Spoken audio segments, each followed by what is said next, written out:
What's up, everyone? Thralls Metal back again. I am Shredlord. Necrotic Nick. And we are here to bring you yet another excellent review. This time, we are bringing you the brand new release from Behemoth. Their 13th studio album titled The Shit of God. God, that fucking album title's so stupid. It must be a massive stinky turd. I mean, it's huge. I think that's what killed the dinosaurs. Anyway, dumb album titles aside, and by the way, of is spelled with a V because Behemoth. This comes out on the 9th of May on Nuclear Blast Records. This band formed in 1991 in Poland. Again, this is their 13th studio album. We reviewed their last one, Opus Contra Naturam. I don't know. I hate that they put V's in the place of U's. It drives me nuts. But this band has been a mainstay in terms of blackened death metal, black metal, death metal. It's always been kind of a blend, like their earlier years, way back on the Grom years and whatever that first terrible album was. Way more black metal than they kind of got more into, death metal. I got into them around Demigod, and I heard the song Conquer All. I was like, that's awesome. That's also the same riff from Anthrax's Be All End All. For me, it was definitely the Satanist that got me pulled into the land of Behemoth. I had heard them here and there, but once I heard the Satanist, I really started paying attention more. I did really enjoy that album. I haven't really enjoyed too many albums since then that they've released, but would this one be different?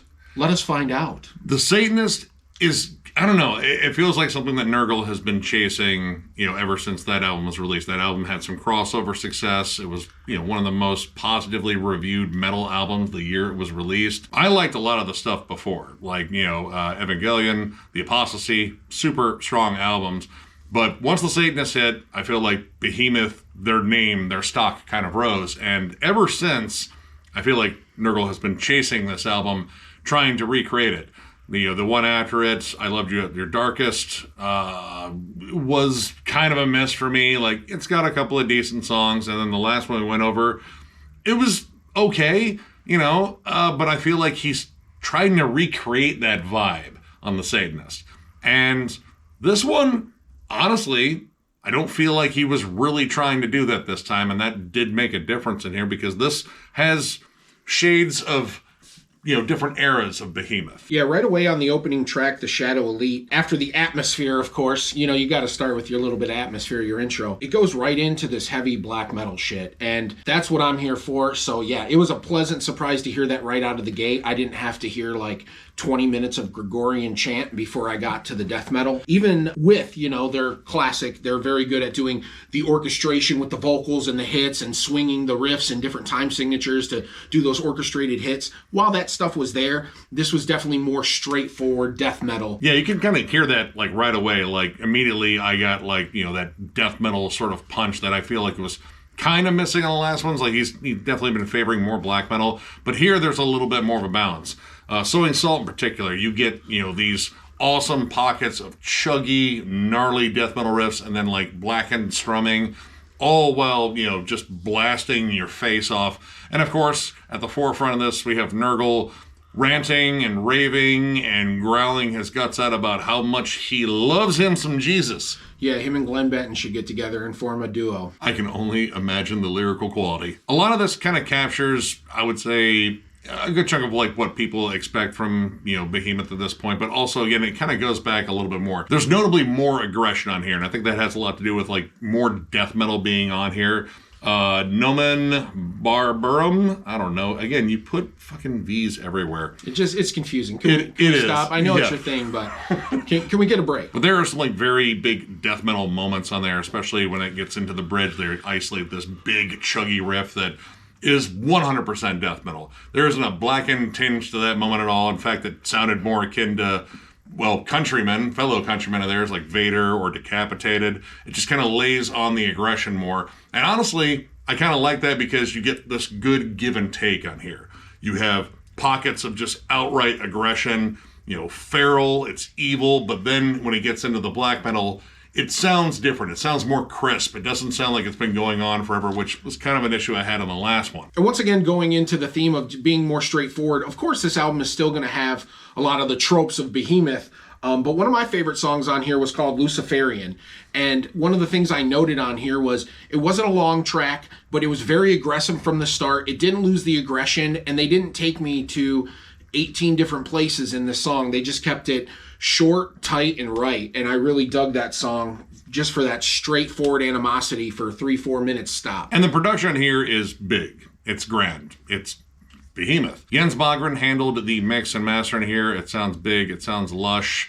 Lots of layers. Like you have extra vocal parts that pop up in the background, samples, swells of synths, and occasionally, of course, like big evil choirs. Occasionally, some more like angelic choirs too, which, you know, kind of contrasts a lot of the mood. There's a lot of stuff done for the effect to complement the atmosphere, to reaffirm the fact that Behemoth is evil, Nergal is the devil, or, you know, whatever. There really isn't much that's subtle about Nergal in terms of, like, you know, his delivery on here and just his presence, the music videos.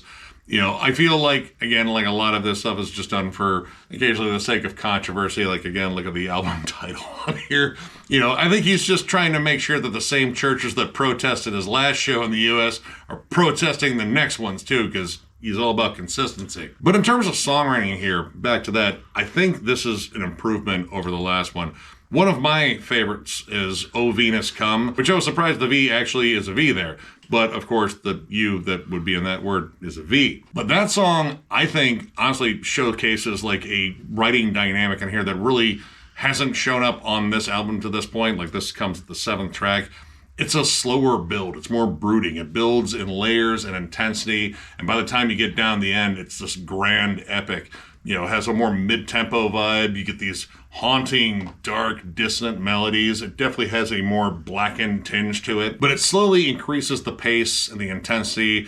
Gets down to these absolutely vicious blast beats, which the drum work in here is absolutely insane once again. And honestly kind of uses some of the transitions for, you know, Nergal to kind of ham it up. Because, I mean, he goes for it in terms of his vocal performance on here. Like, it's like Shakespeare in the Park, except, you know, it's Nergal growling his ass off. Now, another one of my favorite tracks on this album is actually the title track, The Deuce of Jesus, The Shit of God, whatever you want to call it. I really enjoyed this. It had your full-on Behemoth experience. It had basically everything that they're known for compiled into a really nice song. The song really had a blow your trumpets Gabriel vibe, and I really dug that. One of the strongest songs on here for me.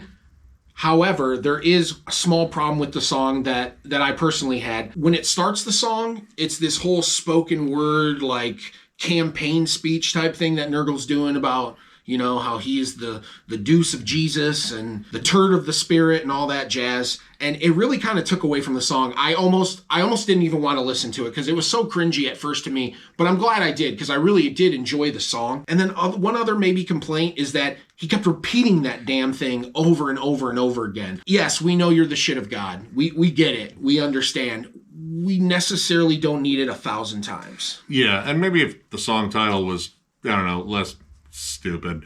Like, you know, like deific excrement or something like that. Like, yeah, all right, that sounds like, you know, someone, you know, past the 8th grade wrote that. But the song is like kind of that big mid-paced epic. Like, I thought of A Fire in the Void. It's like one of my favorite Behemoth tracks. It has, you know, that broken down chorus stomp. It's a little bit more moody. It stays more slow. This is where you get the angelic choirs in the background too, which is kind of an interesting contrast. I just feel like, again, when it gets down to the chorus, it kind of, I don't know, it just overdoes it. And, you know, I'm not one to shy away from blasphemy in music. In fact, I kind of prefer it. But, you know, at least in the past, I feel like Nergal was more eloquent about it. That was more like in the subtext too. Like, you know, the imagery already, you know, conveyed like, oh yeah, no, they're an evil band. They worship something. But now I feel like it's just like so out front, it kind of loses its impact. And another issue with this one is it's definitely a very like overblown production. And at times I think some of like the additional atmospheric choices kind of get in the way, or they just don't line up properly. Like the last track, I think it's Augur, the Dread Vulture. Again, they spelled it with V's. The song overall, I think is pretty cool. It's a good closer. It's got like this nice stampeding groove, these big dissonant riffs. It's just got a lot of energy to it. It feels like a gore fest in the Roman Colosseum. Like, you know, lions, tigers, gladiators, just entrails and meat strewn about everything, and people going, yeah, no, that's fucking cool. But there is this extra vocal part in here, which was a guest vocal that I couldn't figure out if it was a guitar or a theremin. or vocalist. Like, it's this weird ghostly effect, and it just collides with the overall vibe because it feels like a ghost is getting bent over in the rectum. Stuff like that kind of became a bit of a distraction. But one thing that, we both noticed on here, and I don't know if it's like necessarily like a thing throughout all of Behemoth's career, but I feel like this one in particular is there's a lot of vocals on here. And vocals in spots that I feel like, needed to be opened up a little bit, breathe a little bit, like let the riffs and melodies carry it. There are points where Nergal is growling over what I assume are his own leads. That just seems tacky. Yeah, there's definitely spots here that could really benefit from just letting things be more open. The vocal being an instrument itself, there's times where, not playing gives the song a much better vibe. And I think in a couple of spots here along the way on this album, there were some sections here where maybe if he laid off a little bit with putting vocal parts on top of everything, it might have just kind of came together a little bit better and hit harder. Yeah, like the opening track, The Shadow Elite, which, believe me, you will know the name of that song really quickly because he repeats that a lot. In fact, the chorus takes up the bulk of the song. But there are points on that song where, like, all right, just kind of let the riff breathe a little bit. Because, honestly, the riff work in here is solid. Fabulous. He's got that balance back again. That's the thing that I really like in here. Like, you have death metal intensity, but you also have that haunting, evil black metal presence. It's great, but he won't shut up occasionally.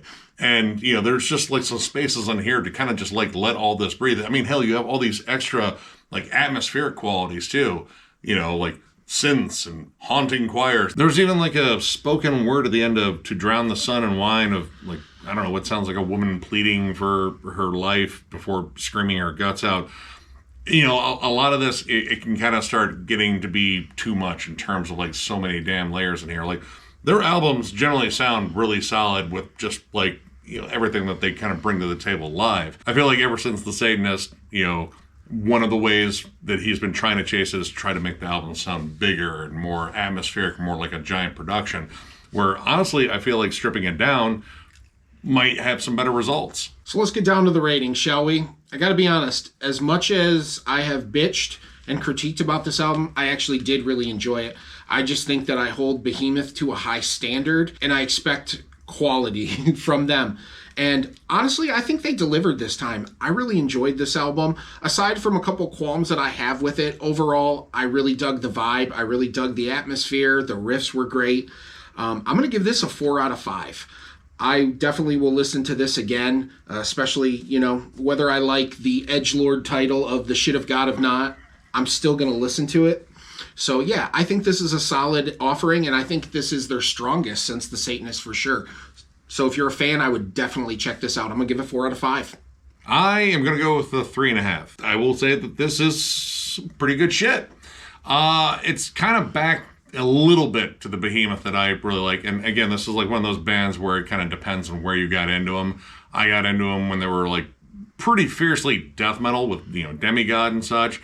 But I'm sure if you got into them with The Satanist or going back even further with their early black metal stuff, like that may be your favorite stuff.